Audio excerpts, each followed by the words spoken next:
یا جیسے اس کو ہم ایکسٹینڈڈ فیملی بھی کہتے ہیں اور ہم اس طرح سوچتے بھی نہیں ہیں، جو کہ ظاہر مشرک ہوں گے، ان میں تقسیم کر دیا۔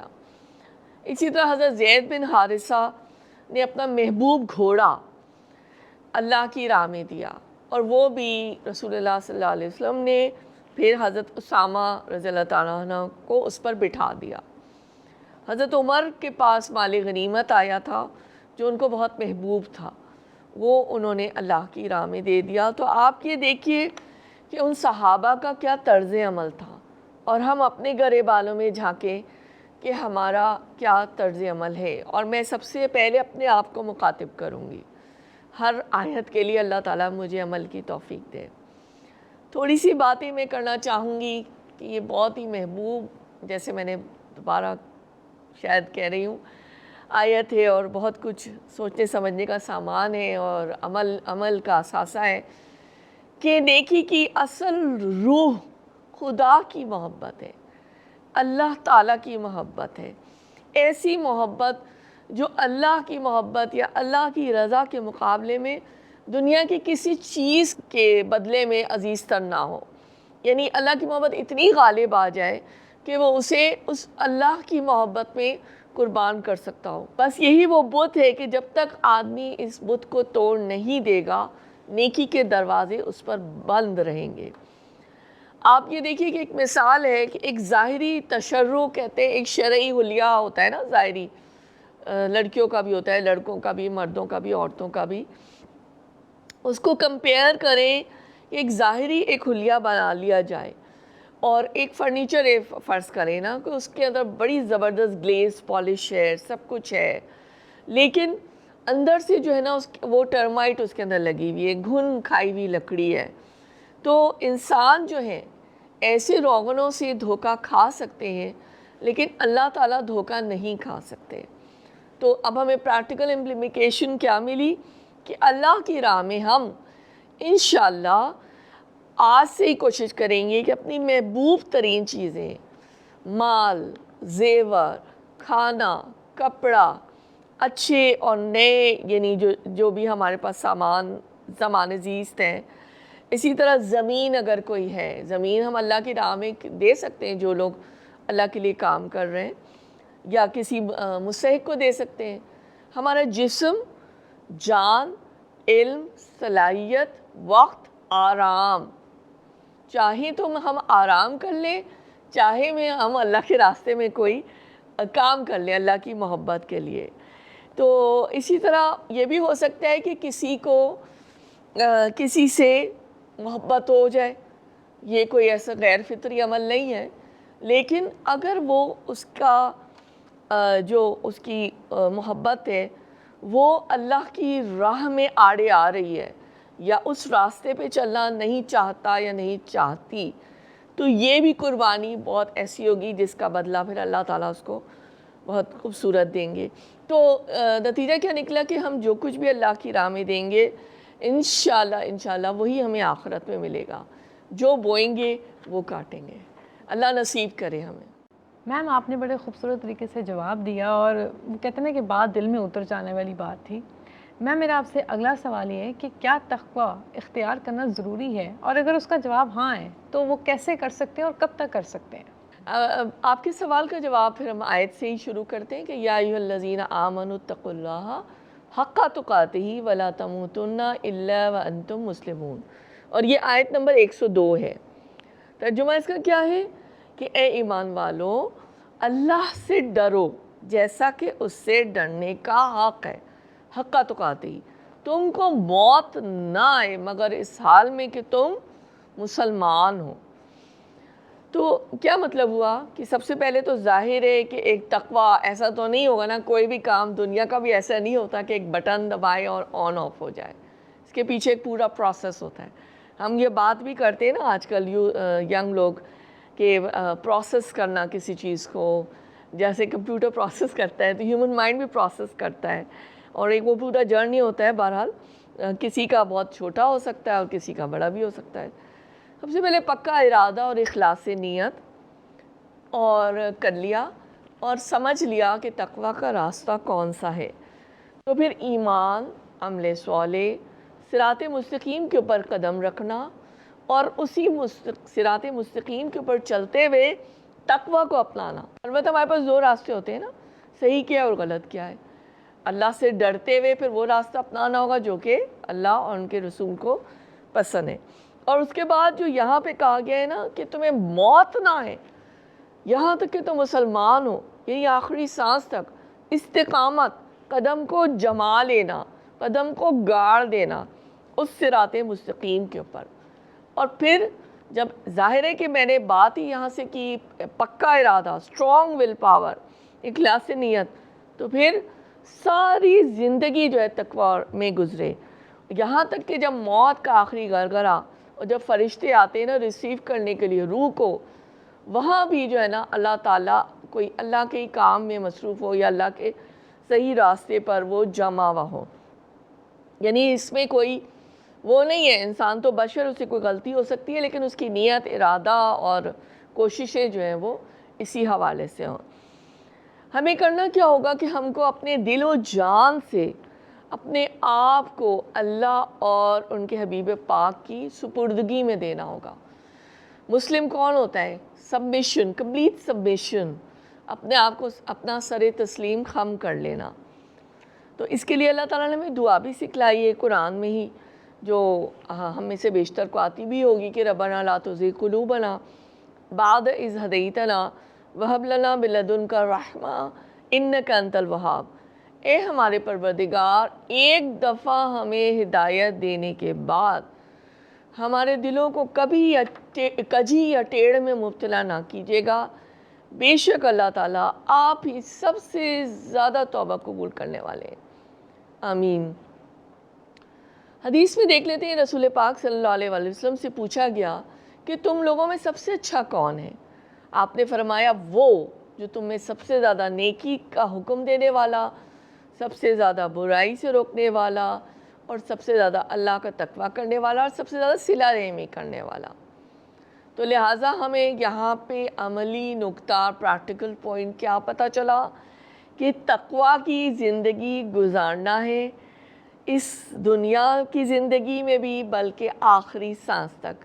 اور انشاءاللہ ایسا ہوگا تو پھر اللہ تعالیٰ انجام بھی اچھا کریں گے. اللہ نصیب کرے. ڈاکٹر صاحبہ، میرا آپ سے تیسرا سوال یہ، کوئی ایسا اہم حکم جو ہمارے ذمہ ڈالا گیا ہو اور ہمیں اس سے آگاہی نہ ہو، اور اگر آپ ہمیں اس کے بارے میں بتانا چاہیں. جی، جواب پھر ہم آیت سے ہی دیں گے انشاءاللہ. سورہ آل عمران کی یہ آیت نمبر 104 ہے اور ایک آیت ہے 110. تو یہ میں ایک آیت اس میں سے پڑھ دیتی ہوں آپ کے سامنے.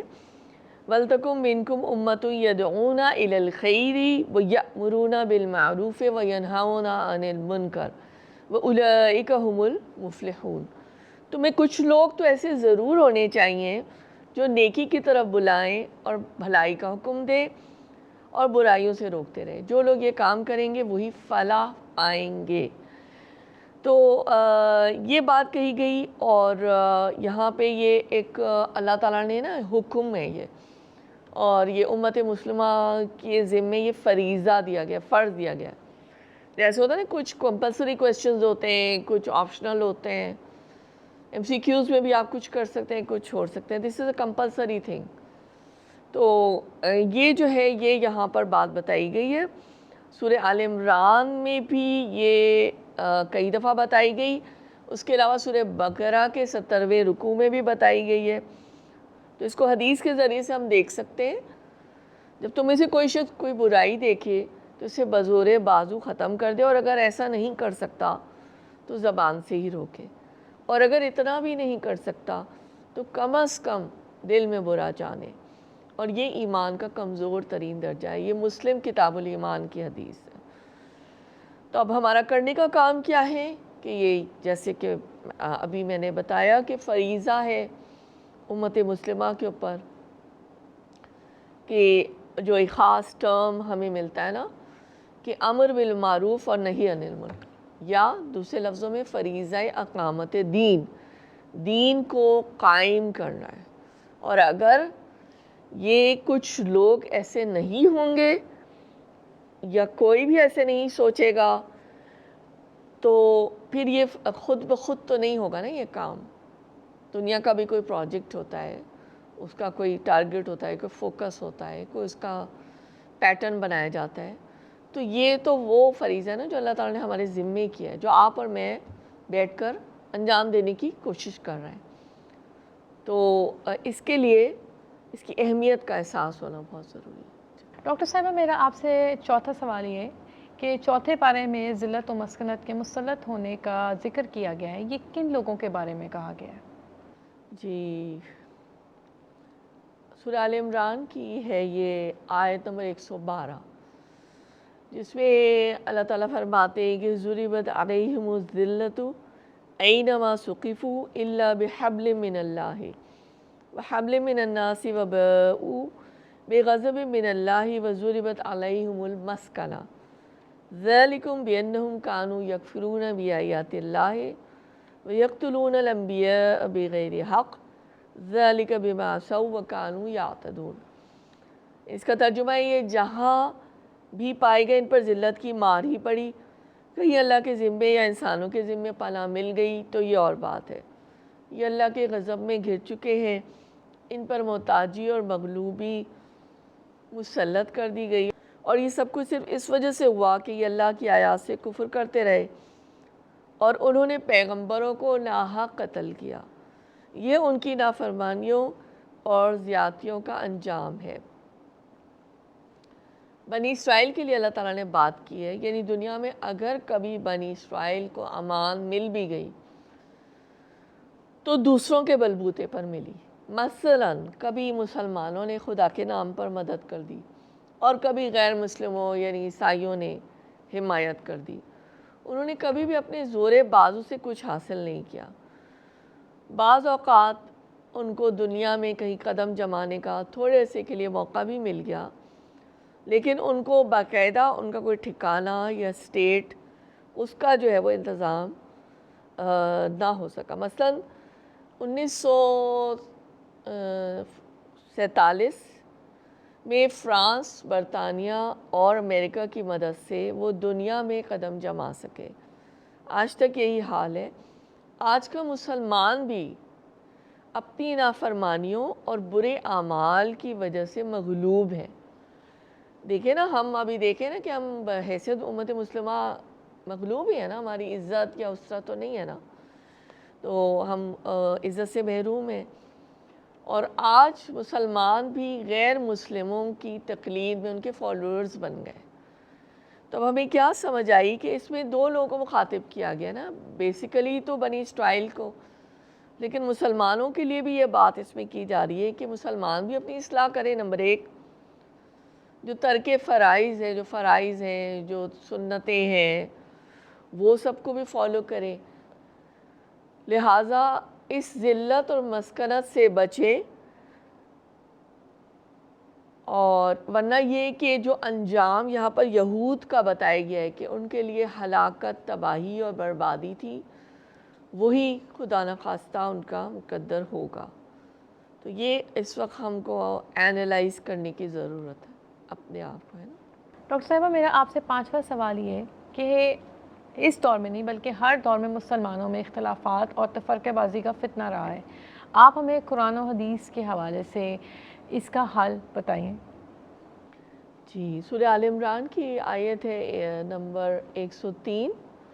اللہ تعالیٰ فرماتے ہیں وَاعْتَصِمُوا بِحَبْلِ اللَّهِ جَمِيعًا وَلَا تَفَرَّقُوا وَاذْكُرُوا نِعْمَتَ اللَّهِ عَلَيْكُمْ إِذْ كُنْتُمْ أَعْدَاءً فَأَلَّفَ بَيْنَ قُلُوبِكُمْ فَأَصْبَحْتُمْ بِنِعْمَتِهِ إِخْوَانًا وَكُنْتُمْ عَلَى شَفَا حُفْرَةٍ مِّنَ النَّارِ فَأَنْقَذَكُم مِّنْهَا كَذَلِكَ يُبَيِّنُ اللَّهُ لَكُمْ آیاتِهِ لَعَلَّكُمْ تَهْتَدُونَ. سب مل کر اللہ کی رسی کو مضبوط پکڑ لو تاکہ تفرقے میں نہ پڑو. اللہ کی اس احسان کو یاد رکھو جو اس نے تم پر کیا. تم ایک دوسرے کے دشمن تھے, اس نے تمہارے دلوں کو جوڑ دیا اور اس کے فضل و کرم سے تم بھائی بھائی بن گئے. تم آگ سے بھرے ہوئے ایک گڑھے کے کنارے کھڑے تھے, اللہ نے تم کو اس سے بچا لیا. اس طرح اللہ اپنی نشانیاں تمہارے سامنے روشن کرتا ہے. شاید کہ ان علامتوں سے تمہیں اپنی فلاح کا سیدھا راستہ نظر آ جائے۔ حدیث پاک میں اللہ تعالیٰ نے قرآن کو اللہ سبحانہ و تعالیٰ کی مضبوط رسی بتایا ہے، یعنی یہ قرآن کیا ہے؟ یہ نور بھی ہے، رحمت بھی ہے، شفا بھی ہے، ہدایت بھی ہے نا، اور ہمارے لیے نفع بخش بھی ہے۔ اس پر عمل کرنے میں ہمارے لیے فائدہ ہی فائدہ ہے، یہ نفع بخش اس لحاظ سے۔ اور کیا فائدہ ہے کہ ہم فرما برداری کریں گے تو ہمارے لیے نجات ہے، یعنی اللہ کی رضا ہے اور جنت ہے۔ تو قرآن دراصل کیا کرتا ہے کہ یہ اہل ایمان کا تعلق اللہ سے قائم کرتا ہے۔ نمبر 2 یہ کہ تمام اہل ایمان کو بھی ایک ساتھ ان کو جوڑ دیتا ہے اور ایک جماعت بناتا ہے۔ پھر اللہ تعالیٰ نے اپنی نعمت یاد دلائی کہ جیسے جاہلیت کے دور میں اوس و خزرج کے قبیلے تھے، ان کے درمیان صدیوں تک بڑی جنگیں ہوتی رہیں، قتل و غارت کا، کشت و خون، یہ سب جو ہے وہ جاری تھا، اور یہ عداوت جو تھی وہ برابر اس کا سلسلہ چل رہا تھا۔ جب یہ قبیلے اسلام لے آئے تو اللہ کے فضل و کرم سے بالکل ایک ہو گئے، بھائی بھائی بن گئے اور نیکی کے کاموں میں ایک ہو گئے، ٹھیک ہے، سب کا حسد اور بغض جاتا رہا۔ اللہ تعالیٰ پھر آگے ہم آیت میں دیکھتے ہیں کیا اللہ تعالیٰ فرما رہے ہیں کہ ایک اپنا احسان یاد کرا رہے ہیں کہ تم ایک آگ کے کنارے تک پہنچ چکے تھے اور تمہارا کفر اس میں دھکیل دیتا، لیکن ہم نے تمہیں بچا لیا، یعنی کیسے؟ اسلام کی نعمت سے، اور تمہیں اس سے ہمیں نجات دی۔